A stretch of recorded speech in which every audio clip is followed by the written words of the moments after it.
The St. Lucia National Chapter of the Caribbean Growth Forum has been formally launched. The government of St. Lucia, the World Bank, the Inter-American Development Bank, and the Caribbean Development Bank were all involved in its realization. The objective of this forum is to foster equitable, inclusive, and sustainable economic growth in every country of the region. In other words, poverty alleviation. We have more in this report.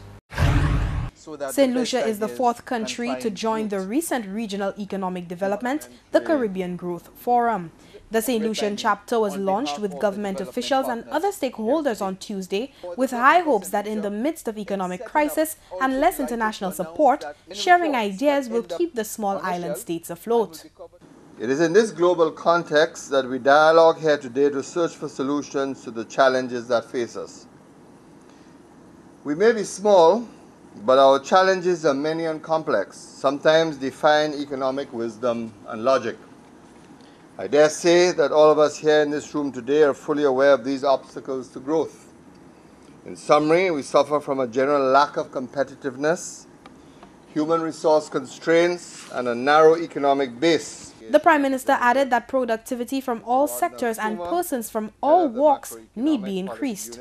Sir Dwight Venner of the ECCB spoke, pointing out many of the shortfalls of the region historically, including inconsistent documentation, political fragmentation, and downplaying the significant role of the private sector.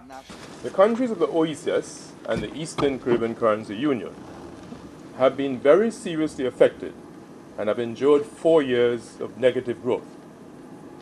Growth is therefore the _1 subject on their agenda. It is not possible to talk your way to the kind of growth that is 5 to 7% on a sustained basis, which is required to set us on the road to sustainable development. This can only come from a clear vision and measurable objectives, which are pursued with perseverance and discipline, and increased levels of production and productivity. Prime Minister Dr. Kenny Anthony stated that drastic changes need be made in order to be more competitive, ensuring that the nation has all the prerequisite resources available for offering services and also studying hindrances so that they do not occur again. We need to critically examine issues which hinder our ability to produce and market products and services at superior quality and at minimum costs. Government has already begun initiatives that dovetail with the work of the Growth Forum. The meet on Tuesday brought together high-level representatives from the government, private sector, and civil society organizations to begin to identify ways at achieving economic growth. St. Lucia has joined the Dominican Republic, Antigua and Barbuda, and Grenada, who initiated their chapters back in November of last year. For the CTV News, I am Jessie Leonce.